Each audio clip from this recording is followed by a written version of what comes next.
Hey everybody, how's it going? I'm back with another Senran Kagura video, this time a very long awaited one. I apologize for the wait, but here it is, the ultimate Senran Kagura franchise tier list. Now, I already did a Senran Kagura tier list before for the characters, just who was best girl within the games, but now I'm actually going to take the games themselves and rank them from best to worst. There are a couple here that I haven't played, but here we go. I made one here on Tier Maker, link is in the description for you to make your own, and you can put it on the Discord or Twitter or what have you. So let's just get the games that I haven't played out of the way. There are two mobile games actually. It is the Senran Kagura Korean game, which I hear is pretty good. There's like a page somewhere on the internet that kind of explains how the game works, and it actually looks pretty fun, like Infinite Runner kind of stuff. I like the sprite art on that one, but I haven't played it, so I'm not going to rank it at all. I made a little space in there for haven't played. And the other one I do know about, it's called Senran Kagura New Wave, which is another mobile game. It's Japan only and never came out in the West. Most of those really sexy New Wave cards that we all know and love are from this game. However, the game, from what I hear, is pretty bad,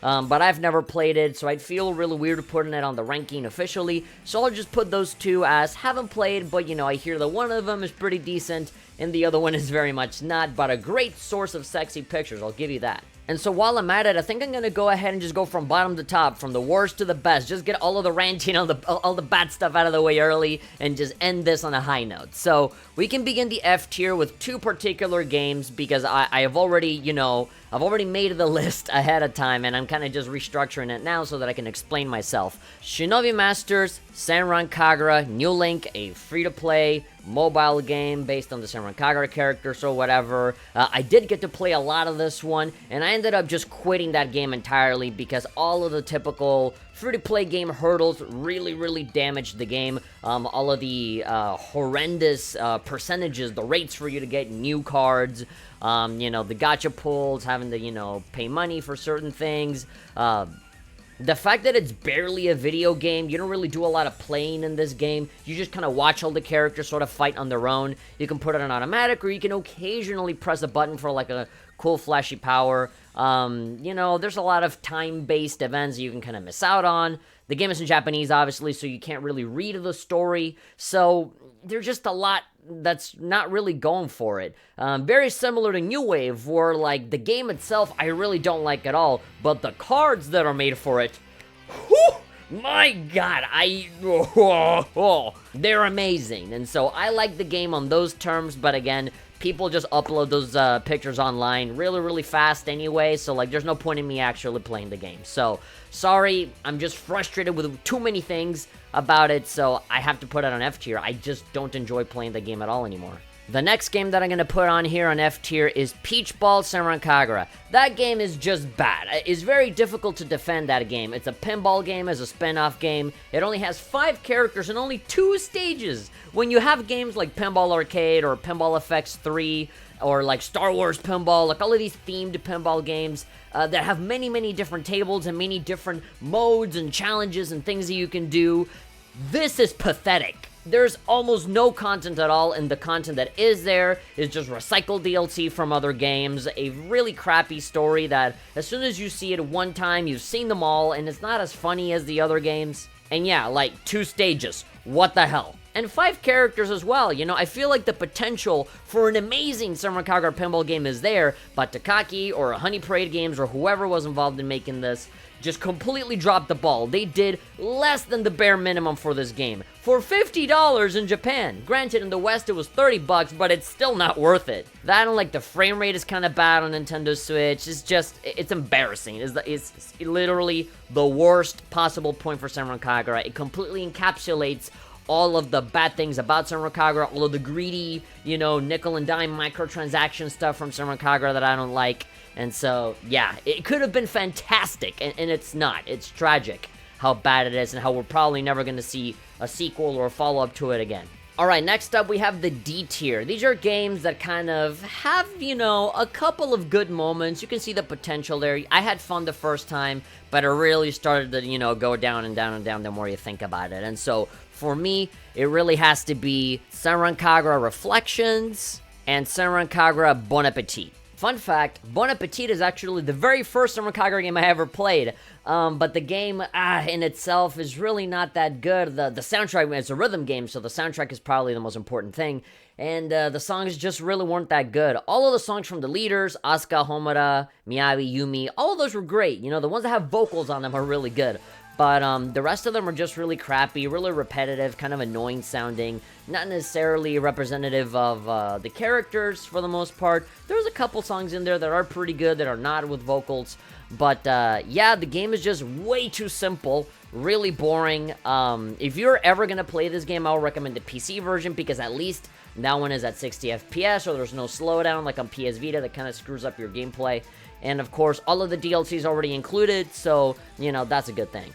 And on top of that, I would recommend it for the story. The story is actually really, really funny. The thing that stops me from putting it on F tier is that the actual writing and the characters being probably the funniest that they ever have been in the series is in this game. So if you want comedy, you want to laugh, just go through the story, but don't expect anything good out of the rhythm game. It is way too simple. And of course, the music leaves a lot to be desired in the vast majority of the sense. And then we have Senran Kagura Reflections, or Shinobi Replay, whatever you want to call it. So this game started off as a small little project, $10 for one character, but again, like Peach Ball, only 5 characters, no one else. And this one was essentially just a dressing room from all the other games, but like blown out into its own game that had like visual novel, dating aspects to it. But it was all very repetitive, a lot of the scenarios kind of repeated themselves, and the fact that it was $10 for every character, and there's 5 characters, so again, another $50 game with barely any content, and a lot of the content, say it with me now, recycled DLC from previous games. So it's very difficult for me to actually recommend this to anyone, because very similar to New Link, it's barely a video game. Because at least with other visual novels, you have like alternate, you know, paths or different decisions that you can make or whatever. This is all, it just feels strangely isolated from one character to the other, and you're kind of just seeing things happen on their own. It's just kind of empty.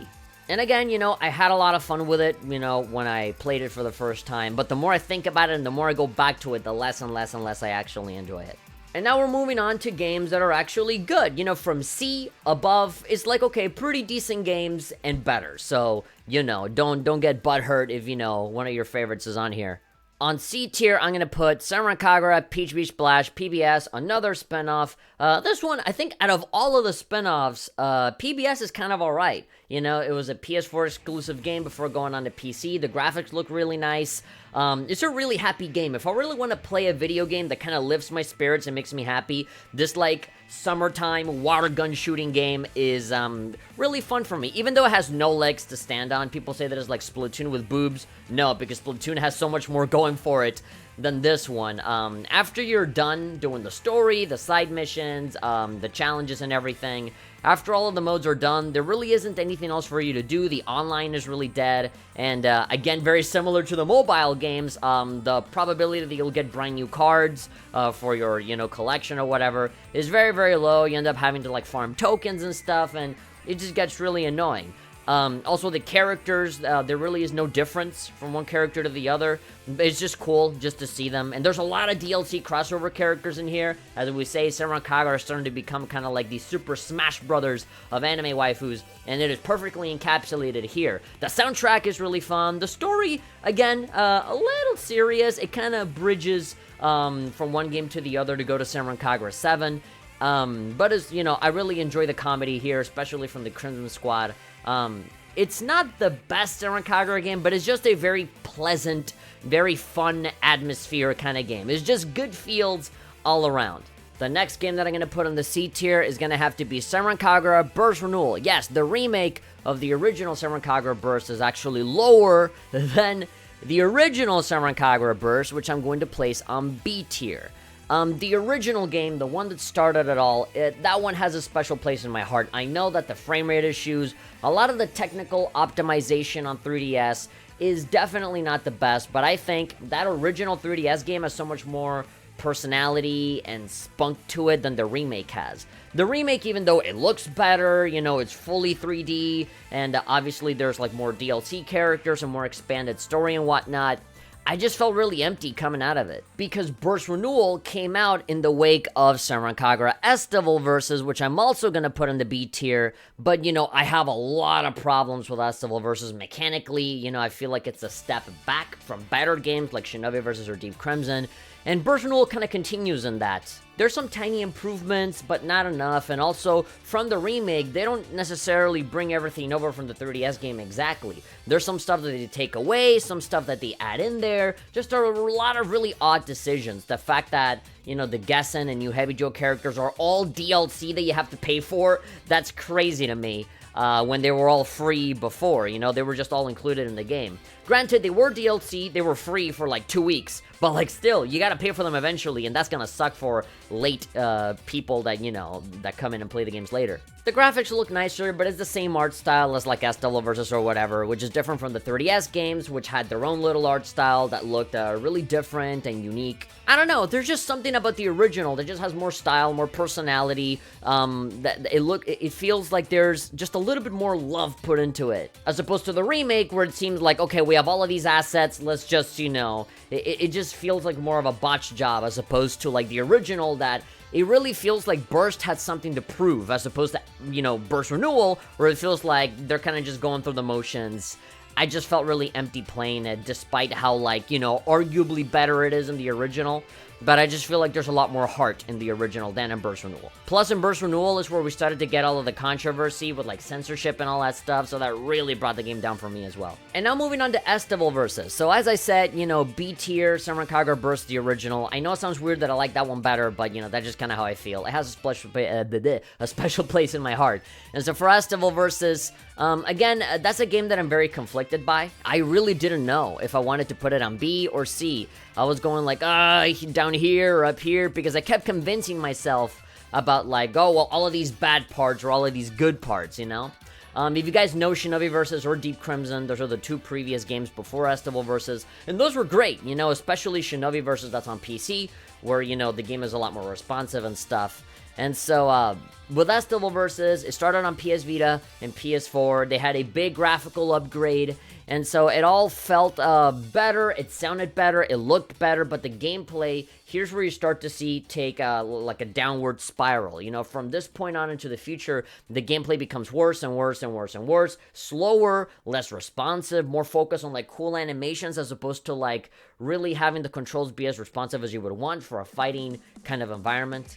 The story gets more jokey and fanservice-y and focused less on the serious stuff that I was personally interested in. The ninja arts and stuff don't really seem to be all that useful. The new characters, the Kagura sisters, are not as likable as all of the previous characters that you bump into. But on the other hand, it's still a hell of a lot of fun, especially on PS4 where like they render so many more characters than on PlayStation Vita. And of course on PC it also runs really well. There's a lot of crossover characters here. We're starting to see, like, the Dead or Alive characters, Ikitosen, new wave characters like Ayame and whatnot. And there's a lot of missions, and there's a lot of really funny things that happen in the story. And the main story is actually a really touching, heartfelt kind of story. It's a story about loss, about losing people that are important to you in your life, and learning kind of how to come to terms with it, how to get over it, and just move forward. And of course, the story eventually has some twists and turns in here that are interesting and fun to look at. So Estival Versus is very much the opposite of the D tier, you know, with Bon Appetit and Shinobi Reflay. Because with those games, the more I think about them, the less I like them. For Estival Versus, the more I play it and the more I go back to it, the more I actually kind of enjoy it a little bit more. It has a lot of potential, like always. The game could have been a million times better, but it's not for some reason. But it's pretty good. I enjoy it, and whenever I want to give myself an excuse to play Senran Kagura, Estival Versus is a pretty good default choice for me. And now we have the A tier. These are the pretty good games, just short of the perfection that is, obviously, Senran Kagura Deep Crimson, which of course I'm just gonna put on there right now because that's the obvious one that I'm gonna put in. So Shinobi Versus is the perfect sweet spot for me when it comes to, you know, fan servicey stuff and serious stuff kind of melded together. I love that there's a lot of bang for your buck here. The gameplay time for you is going to be huge because there's 4 different campaigns that you can play, all of them with their own little side stories for each character. There's a lot of characters, you know, the first appearance of Gessen and Yuhebijo. Here's where the Yumi era starts to begin, where, you know, Yumi and the rest of those girls essentially take over Senran Kagura. The game, especially on PC, which has all of the DLC included and all the DLC characters included as well with the Doji and Rin, the game runs at 60 FPS, 1080p, you can play with a controller. It is so much more enjoyable to play, so much more responsive. It kind of plays like Deep Crimson, is that fast. And so I like that version so much more than playing it on Vita, even though I did put like 100 or so hours on the Vita version. I maxed everything out on the Vita version. I played that one to death. The story is really fun, and it can obviously be really funny most of the time. And the art style, oof, the art style is the perfect, again, the perfect sweet spot to what I want, you know? It seems like with every game, they kind of change it a little bit over time, and some of the art styles I like, some of them I don't. And I think the one for Shinobi Versus is just the perfect in-between spot for, like, you know, battle anime, kind of angular sort of look, and then like a cute, kawaii, fanservice-y kind of look. The 3D models for the characters as well is easily one of my favorites. I know that most people know the S-Devil versus ones, but the Shinobi ones are kind of underrated. I really like the way that the girls look in that particular time in the series' life. And the soundtrack, oh my god! The soundtrack is god tier in this one. Easily one of the best soundtracks in the whole franchise, period. So yeah, if you are personally interested in Senran Kagura and you haven't played any of the games, the best introduction to the series is Shinobi Versus. Get it on PC, and if you like that, then you can try the rest of them out. And finally, we have the S tier, which is Senran Kagura 2 Deep Crimson. You guys already know, if you follow my channel, you've seen me go on and on and on about why I love this game so much. It is a night and day difference from the original Senran Kagura Burst on 3DS to still on 3DS, SK2. It has a really interesting story, the graphics are a lot better, they actually do DLC correctly by having DLC expansions to give you a lot of value every time you buy one. They add a bunch of new clothing, more modes, more customization for your girls, more weapons that you can customize, I think more Shinobi Stones if I'm not mistaken. It gives you a lot. This is the first time you can play as a male character as well. The graphics, buttery smooth 60 FPS all the time. Totally different from Burst. It runs better, plays better. There's co-op. You can play co-op online with others. Or if you're in single player, you can switch whenever you want from one character to the other. Aerial ninja arts, co-op specials. There's so much here. The cutscenes look really, really clean. The soundtrack, of course, really, really amazing soundtrack. Everything about this game is absolutely wonderful. And I just find it really strange that, you know, the developers of Senran Kagura never really followed up on all of those mechanics that they introduced back then. They have kind of taken away more mechanics and made it, you know, way, way, way more dumbed down and more simple for accessibility, which I think is like a bad idea. And so Deep Crimson, because of all of those reasons and more, it has proven itself to be the best Senran Kagura game. And unless Senran Kagura 7, the new one that's upcoming, doesn't, you know, have all of that and further expands upon it, there will never be a game that is better than Senran Kagura 2. Now, speaking of Senran Kagura 7, I mean, obviously, this game hasn't come out yet, so, you know, it's very difficult for me to really rank it anywhere, but I will make a prediction, a predicted rating of what I think Senran Kagura 7 is going to be landing on my personal rankings. So, obviously, my bias is telling me that it'll be on the S tier, but when I give myself a vibe check, a reality check, I think it's probably going to be down here with Shinobi Versus on A tier. Now, why do I say that? Well, because while the game was in development and we got getting teased about what the game would be like, we were having problems with Sony and censorship to the point where Takaki and his team essentially had to remove and change a whole bunch of things, almost making the whole game from scratch because it has been a long time since the game got teased, and we have still yet to see any sort of release date window or any other trailer showing gameplay or whatever, which means that, you know, they really must have completely revamped the entire game to fit the demands of Sony that wanted the game to be heavily censored, which really sucks. And on top of that, Takaki announced that he was leaving Marvelous, so that probably slowed down production of things as well. And the fact that Takaki worked on Senran Kagura 7 a little bit and then just left it and just kind of left it for his own team to kind of finish the game for him is also really sad, depressing, and without Takaki directing it, without him, like, producing it, I guess, it might not have the same charm without Takaki under the helm, you know?